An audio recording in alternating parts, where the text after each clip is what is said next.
Hi, it's Laura. Welcome back to my channel where I want to help you know God and make Him known.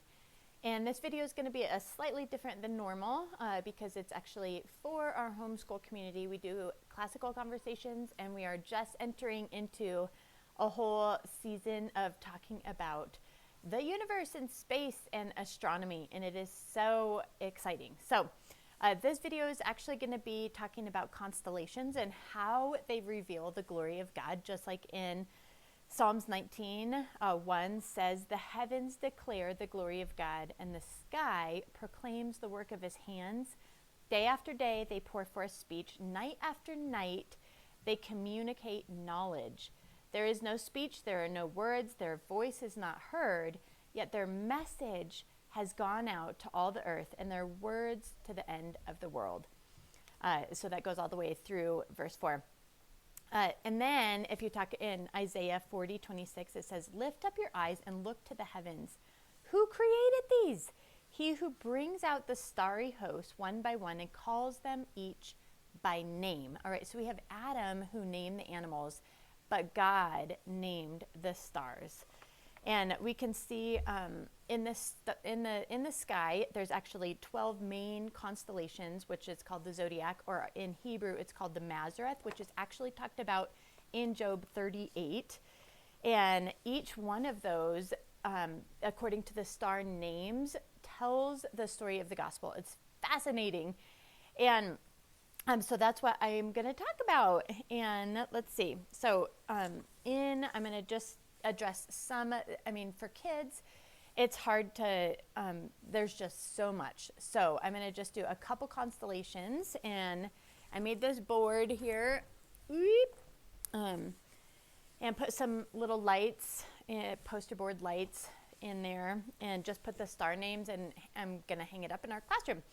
But when I do this with the kids, week 12 actually is when we do, all the tutors, we're going to do a constellation in class as a science experiment. But at home, I'm also going to just go outside and use rocks and just have them memorize, pick one of the constellations they want to do, and then figure out how to put the rocks down in a way that would form the constellation, and then we can just use sidewalk chalk to draw between there. Or you could also use pipe cleaner if you want and put stars at each of the places where the stars go. So that's how we're going to do it. I'm going to do it with my kiddos and help them remember some of the star names to remember how awesome God is. Okay, so here we are. The first one right here is Virgo, and it actually means virgin. So that's like, when you think about scripture, like, and a virgin, who do you think of? Well, Mary, right? So, okay, so the star names, this first one here in her hand is Vindemiatrix, which means shoot, sun, branch, who comes. Pretty cool, right? It's also known as Murredin, the sent one shall come down, who shall have dominion. All right, how cool that that's one of the star names in Virgo. I should mention that these go way back. In fact, they're even mentioned, some of these star names are mentioned in Job, which is the oldest book of the Bible that we have. So the star names are they're the same in all languages, which is also super fascinating. So her shoulder, the star name on her shoulder is Zavijaveh, and I'll put this in the description down below, and I might be pronouncing them wrong, but it means beautiful Lord.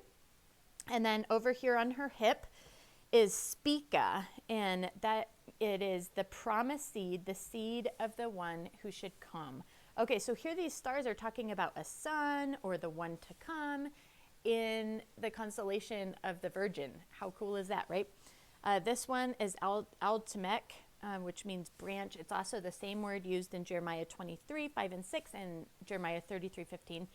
So they're also, all the star names mean something like that, but I just chose a few that I knew exactly where they were to document it.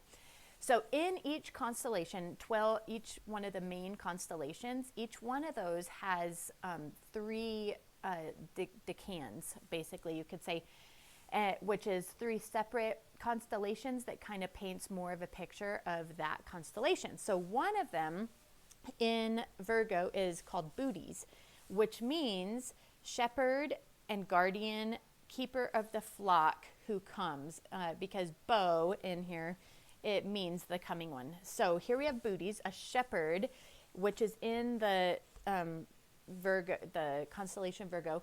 And the star names here are Nekkar, which means the pierced one, Alkalurops, which means the branch that is trodden underfoot. And then Arcturus means he comes, the coming one, the one who rules. And then Murphide is he who separates. And then one other star name is Mirac-preserver or guarding. Okay, so these are this is the shepherd who is guarding the flock. Okay, so then let's go over to here. It's the Big Dipper. You can see that pretty easily in the sky. It's actually a part of a bigger constellation called URSA Major, and it's a bear, also known as the Great Bear. And see here, this is the head, here's the paw, and then the back leg right here. So when you see the Big Dipper, it's actually part of this. Some of the star names in URSA Major mean the assembled together, the purchase, visited, guarded, the sheepfold, appointed, the flock. Pretty cool, right? So this is like believers. And here is the shepherd watching over the flock or believers, the purchased, the sheepfold appointed. Okay, cool. Okay, then let's move on to Leo the lion. And it is what we have here. Leo is one of the easiest constellations to see in the sky because it has giant Regulus, which means little king. That is the front paw. The neck is gebba or gabor, which means the mighty God or the exaltation. The tail is Nebula, meaning the coming judge in this lion constellation. And then the back leg here, I don't remember what that one is. But so that is Leo the lion. And then the last one that I have down here, he's sideways because this is how it looks in the sky. But it's Orion here. So Orion actually means light breaker. It's talked about in Job 38, 31, and 32.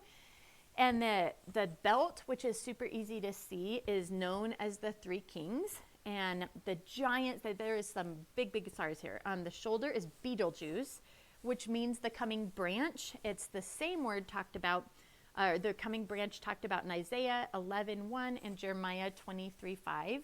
And then regal, which is a huge star, means the foot that crushes. And talked about is Jesus in Psalm 91, 13-15, and Romans 16:20.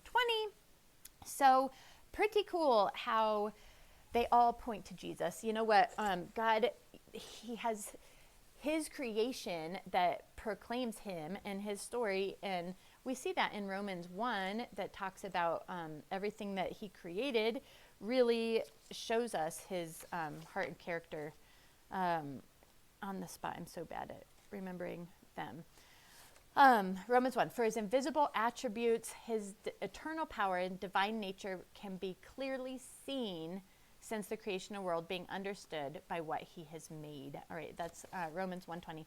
So astrology wants to take the stars, this beautiful story of the gospel written in the heavens, proclaiming God's handiwork, and wants to make it all about us. So this astronomy, talking about the study of stars and the study of space, is God honoring. And astrology takes the constellations and makes them all about us, which is not what it's about. It's all about Jesus, right? And that's what we can see. These star names makes it all about Jesus.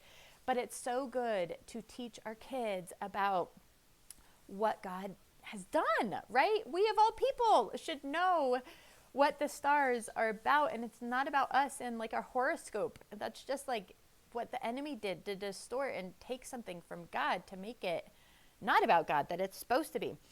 So I hope this is encouraging. I hope you get some ideas of how you can use this with your kids in teaching your kids about some of the constellations and the stars and how they really point to Jesus. So I will put the names of these stars in the description down below if you want access to those to use them. All right, thanks for watching. Bye-bye.